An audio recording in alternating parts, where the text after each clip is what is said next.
দিতে হবে, প্রত্যেকটা প্রশ্নের উত্তর তাদের দিতে হবে। বিশেষ করে আমরা যারা বসিয়েছি ভাই, আমাদের উত্তরটা দিতেই হবে।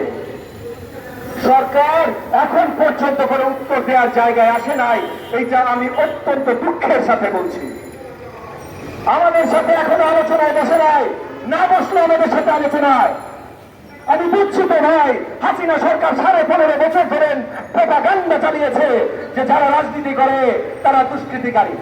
ঠিক আছে ভাই, আমরা রাজনীতি করি, গুলি আমরা খাই, রক্ত আমরা দেই, প্রত্যেকবার জনগণের করে প্রয়োজন হলে রাজপথে আমরা থাকি, তবুও মাইনা নিলাম ভাই আমরা দুষ্কৃতিকারী, বলবো না আমাদের সাথে কথা। কিন্তু জনগণের সাথে তো কথা বলো, জনগণের সাথে ভোট ছাড়া কথা বলতে পারবে না, ভোট দিতে সময় লাগবে। ঠিক আছে, কেমন মধ্যে তো কথা বলো, প্রত্যেক দিন ডাক দাও ক্যামেরাদের।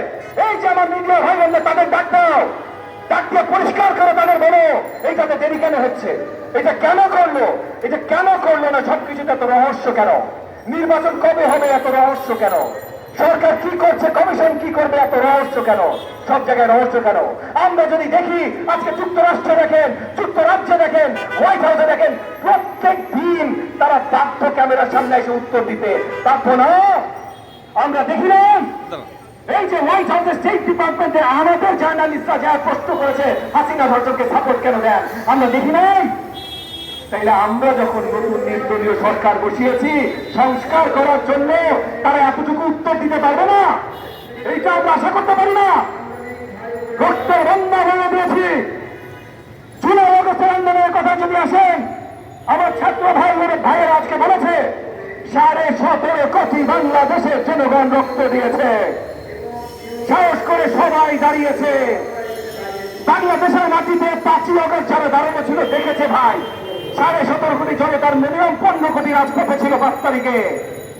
তাইলে এই আন্দোলন কারোর কুক্ষিগত আন্দোলন না, এখানে পরিষ্কার করতে হবে, ধোঁয়াশা করা যাবে না। কে মাস্টার মাইন্ড, এইসব ধোঁয়াশা মার্কা কথাবার্তা বলা যাবে না ভাই। মাস্টার মাইন্ড কি জোর করে হাসিনাকে দিয়ে সবাইকে রাজাকার গালি দিয়েছে? মাস্টার মাইন্ড কি আবু সাইদকে শিখিয়ে দিয়েছিল যে তুমি নির্ভীক ভাবে দেশের জন্য, গণতন্ত্রের জন্য, জনগণের জন্য প্রাণ দাও? মাস্টার মাইন্ড শিখিয়ে দিয়েছিল? এইসব বললেন না ভাই, এইসব বইলা আমাদের ছাত্র নেতারা যারা ছিল, এই যে সমন্বয় মাহফুজ পর্যন্ত, ওদেরকেও ছোট করেন না, ওদের অনেক বড় অবদান আছে। আজকে এইখানে বসে আছে ছাত্র নেতারা, তাদের যেমন বড় অবদান আছে, আমরা যারা আছি অবদান আছে। আপনারা যারা দেখি নাই, আমরা সবকিছু দেখলাম কেমনে গুলি করছে, আমি দেখে সামনে ছিলাম ভাই, আমার পাশে গুলি খেয়েছে, আমি গুলি খেয়েছি, কিন্তু এই যে 17.5 কোটি জনগণ গুলির চিত্র দেখলো কেমনে? কারণ আপনারা আমার মিডিয়া ভাইয়েরা দেখিয়েছেন। আপনারা যদি সাহস করবা, আপনারা যদি সাহস করে গুলি যখন নিক্ষেপ করছিল ওখানে দাঁড়ান, ছবি না তুলতেন, ভিডিও না তুলতেন, যদি তোয়াক্কা না করতেন যে গুলি লাগলে আমার গায়ে লাগবে কিন্তু আমি আজকে দেখাই ছাড়বো ইনশাআল্লাহ, এইরকম সাহসিকতা যদি আপনারা না দেখাইতেন, তাহলে ঘোড়ার টিমের মাস্টার মাইন্ড হইতো আর ঘোড়ার টিমের আন্দোলন হইতো। আমি সাধুবাদ জানাই আপনাদেরকে আপনাদের সাহসিকতার জন্য। সব কিছু ভরসা রাখা হবে না ভাই, পরিষ্কার করতে হবে, সামনে লক্ষ্য উদ্দেশ্যে পরিষ্কার করতে হবে। আমি বিশ্বাস করি এখন দরকার সবার একসাথে দাঁড়ানো। একসাথে দাঁড়াইতে হলে সরকারেরই দায়িত্ব সবাইকে ডাকা, সংলাপে ডাকতে হবে, সবাইকে সংলাপে ডাকতে হবে, রাজনৈতিক দলদের ডাকতে হবে, ছাত্রদের যারা নেতৃত্ব দিয়েছে শুধু ডাক শোনা নয়, শুধু ঢাকা বিশ্ববিদ্যালয় না, সব বিশ্ববিদ্যালয়, প্রাইভেট বিশ্ববিদ্যালয়, ছাত্র রাজনীতিতে যারা ছিল, আপনারা একটু ছোট্ট করে বলি, জুলাই মাসের শুরু থেকে অগস্টের 5 তারিখ পর্যন্ত এমন কোন রাজনৈতিক দল নাই আওয়ামী বিরোধী, বাংলাদেশ জাতীয়তাবাদী দল বিএনপি, দিনে দিনে তাদের মাননীয় ভারপ্রাপ্ত চেয়ারপারসনের সাথে কথা হয়েছে। আমরা সবাই একইভাবে আবেগী এবং আতঙ্কিত ছিলাম আমাদের ছাত্র জনতার উপরে কিভাবে আক্রমণ হচ্ছে। বাংলাদেশ জামাতে ইসলাম তার আমির সহ যত সিনিয়র নেতা আছে, বারে বারে প্রতিদিন আমরা কথাবার্তা বলছিলাম যে কিভাবে আমরা সহযোগিতা করতে পারি। আমরা সবাই নেমেছি, আমি গুলি খেয়েছি, বিএনপির শত শত নেতা গুলি খেয়েছে, জামাত ইসলামের শত শত নেতা গুলি খেয়েছে, আরো সব যত দল আছে যারা মাঠে ছিল সবাই খেয়েছে, কিন্তু কেউ ব্যানার নিয়ে আসি নাই। ব্যানার কেন নিয়ে আসি নাই? কারণ ব্যানার আসবে নির্বাচনের সময়। এখন পুরো দেশ একসাথে, এখন কোনো ব্যানারে আলাদা হওয়া যাবে না। এখন একটা দাবি, শেখ হাসিনা কবে যাবে?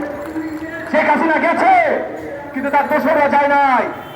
এবং যতই আমরা ভরসা রাখবো, ততই দোসররা ফেরত আসার সুযোগ পাবে। আমি ধন্যবাদ জানাই বাংলাদেশ জাতীয়তাবাদী দল এবং তার চেয়ারম্যান, বাংলাদেশ জামায়াতে ইসলাম এবং তাদের সিনিয়র নেতৃবৃন্দ, এবং আরো যত দল আছে তাদের সিনিয়র নেতৃবৃন্দ যারা রাজপথে ছিলেন, যারা কাজ করেছেন এই আন্দোলন বাস্তবায়ন করবার জন্য। আমরা নির্বাচন নিয়ে একটু অন্য কথা বলতে হবে। নির্বাচন কবে হবে এইটা এখন মুখ্য বিষয় না। এখন মুখ্য বিষয় হলো প্রথমে অন্তর্বর্তীকালীন সরকারের লক্ষ্য উদ্দেশ্য, তারা কি করতে চায়। আমি বিশ্বাস করি তাদের বড় লক্ষ্য উদ্দেশ্য হওয়া উচিত নির্বাচন। যদি সেইটা হয় তাহলে নির্বাচন দেওয়ার জন্য কি কি সংস্কার লাগবে এইটা নিয়ে আলোচনায় বসতে হবে। এইটা নিয়ে আলোচনায় বসার পরই আমরা বুঝবো কি কি সংস্কার, সেটা কতদিন লাগতে পারে, তারপরই ভাই সময় নির্ধারণ হবে। আমি সেনা প্রধান জেনারেল ওয়াকারুজ্জামান আজ পর্যন্ত 5 আগস্ট থেকে আজ পর্যন্ত যা যা করেছেন, তার এই শক্ত ভূমিকার জন্য আমি তাকে ধন্যবাদ জানাই, সাধুবাদ জানাই। তবে নির্বাচন কবে হবে এইটা বলার দায়িত্ব বা ইখতিয়ার অন্তর্বর্তীকালীন সরকারের বাইরে আর কারো নাই। আমি বিশ্বাস করি অন্তর্বর্তীকালীন সরকার আমাদের সাথে আলোচনা করেই এটা জানাবেন, কিন্তু দায়িত্ব কিন্তু তাদের, আমাদের না, মাননীয় সেনা প্রধানের না, অন্য কারণ না। এই জিনিসগুলো পরিষ্কার করা খুবই জরুরি। কারণ আমরা দেখছি ভাই আবার বারবার ধোঁয়াশা রয়ে যাচ্ছে। মাননীয় প্রধান উপদেষ্টা উনি যেভাবে কথা বলছেন পরিষ্কার হচ্ছে না। গতকাল একটা অনুষ্ঠানে উনার প্রেস সচিব বলেছেন ছাত্র জনতা যবে চাইবে তবেই নির্বাচন হইবে। কেন ভাই, ছাত্র জনতাকে আপনাকে স্বপ্নে এসে বলা যাবে? ছাত্র না জনতা, নাকি আপনার সাথে ক্যাবিনেটে যারা আছে সেই ছাত্র দুইটা? কারা? পরিষ্কার করেন ভাই। কারণ জনতার বলার মাত্র দুইটা উপায় আছে। একটা হলো নির্বাচন, ভোট। আপনি বলছেন সেই নির্বাচন দেওয়ার জন্য জনতার কাছে জানতে হবে। জনতার কাছে জানার যে একমাত্র উপায়, সেই উপায় নির্ধারণ করার আগে আপনি বলছেন সেটা দিতে হলে জনতার কাছে জানতে হবে। তাহলে জনতা কেমনে জানাবে? আর দ্বিতীয় উপায় যেটা বাকি থাকে সেটা হলো রাজপথে নামা। আপনাদের বিরুদ্ধে আমরা রাজপথে নামতে চাই না। আপনাদেরকে আমরা বসিয়েছি যেন রাজপথে সহজে নামতে না হয়। আপনারা শুধু আলোচনায় ডাক দেন, আমরা আলোচনা করে কাজ করি।